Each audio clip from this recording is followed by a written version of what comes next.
السلام علیکم فرینڈز، آج کی اپنی اس ویڈیو میں ہم بات کریں گے قوم سبا کی خوشحالی اور ان پر اللہ کے عذاب کے بارے میں۔ تو چلیے چلتے ہیں پھر ویڈیو کی طرف۔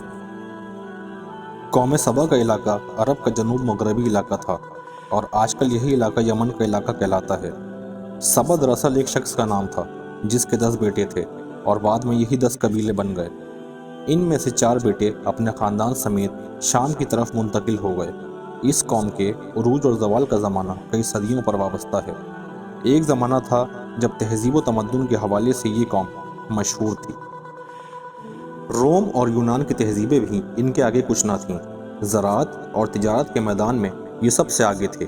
ان لوگوں کا آبپاشی کا نظام بھی بہت عمدہ تھا۔ اس علاقے کے 2 طرف پہاڑی سبزے تھے۔ جگہ جگہ ان لوگوں نے بارش کا پانی ذخیرہ رکھنے کے لیے بند بنا رکھے تھے۔ ان کا دارالخلافہ مارب تھا اور سب سے بڑا بند بھی اسی جگہ تعمیر کیا ہوا تھا۔ ان کے علاقے کے پہاڑوں کے درمیان میں بہت سارے باغات تھے۔ بارشوں کے لحاظ سے یہ علاقہ زیادہ زرخیز نہیں تھا، مگر ان کے آب پاشی کے بہترین نظام کی وجہ سے 300 مربع میل تک یہ علاقہ بہت خوبصورت بن گیا تھا۔ اس میں بہت سارے پھلوں کے درخت بھی تھے جن کی خوشبو ہر وقت یہاں رہتی تھی اور کھیتی بھی خوب پیدا ہوتی تھی۔ اندرون ملک انگور، دارچینی اور کھجور کے بہت بلند درخت موجود تھے اور ان کی خوشبو تمام فضا کو خوشبودار بنا دیا کرتی تھی۔ مارب کے ایک پہاڑی علاقے میں درختوں کے بیچ وہاں کے تمام حکمرانوں کے محل واقع تھے۔ غرض یہ کہ اللہ تعالیٰ نے ان پر اپنی نعمتوں کی بارش کر رکھی تھی۔ پھر جب یہ قوم اپنی خوشحالی میں ہی مست ہو کر رہ گئی اور اپنے خالق حقیقی کو بھلا بیٹھی تو اللہ نے ان کی طرف انبیاء بھیجے، لیکن ہر بدمست قوم کی طرح انہوں نے بھی یہی سمجھا کہ ان کی اس ترقی کا سبب تو ان کا اپنا بنایا ہوا نظام آبپاشی ہے یا ان کی اپنی ذہانت اور محنت ہے۔ اس میں اللہ تعالیٰ کے انعامات کا کیا دخل ہے؟ اس لیے انہوں نے انبیاء کی دعوت کو رد کر دیا۔ اللہ تعالیٰ نے انہیں سنبھلنے کی کافی مہلت دی، لیکن انہوں نے اس سے کوئی فائدہ نہ اٹھایا اور آخر کار ان پر اللہ کی گرفت کا وقت آ گیا۔ ان کا بنایا ہوا سب سے بڑا بند جو مارب میں تھا وہ ٹوٹ گیا۔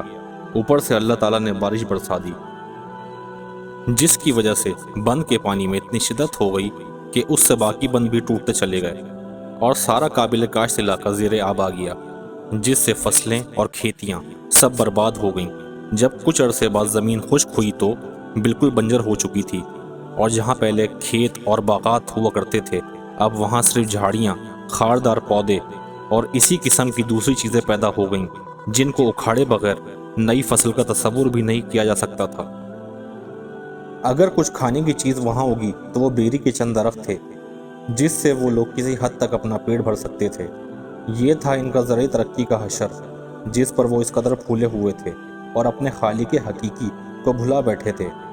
اس قوم کی ترقی اور خوشحالی کی دوسری وجہ تجارتی نظام تھا۔ جب ان لوگوں کی زرعی معیشت تباہ ہو گئی تو یہی چیز ان کے تجارتی ترقی کی بربادی کا بھی باعث بن گئی۔ جب اپنے مال کی پیداواری ختم ہو جائے تو پھر تجارت کیسی؟ اگر بیرون ملک کی چیزیں ہی خریدی جائیں اور بیرون ملک ہی بیچی جائیں تو ان سے آخر کتنا منافع ہو سکتا ہے؟ اس کا نتیجہ یہ ہوا کہ وہ آبادیاں جو اس شاہراہ کے کنارے آباد تھیں وہاں سے اٹھ کر دوسرے مقامات کی طرف چلی گئیں، کیونکہ ان کی معیشت کا انحصار بھی اشیاء کی خرید و فروخت پہ تھا۔ اس طرح سبا کی پوری قوم تباہ و برباد ہو گئی۔ یہ دنیا اللہ تعالیٰ نے آزمائش کے اصول پہ بنائی ہے۔ یہاں کا ملنا بھی آزمائش ہے اور کھونا بھی آزمائش ہے۔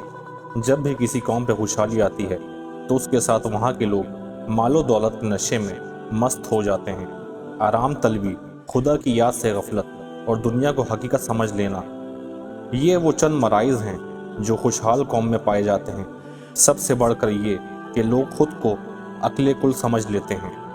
اس سب کے نتیجے میں یا تو اللہ کی طرف سے کوئی قدرتی آفت نازل کی جاتی ہے یا پھر کوئی دوسری قوم اس پہ قبضہ کر کے اس کی جگہ لے لیتی ہے۔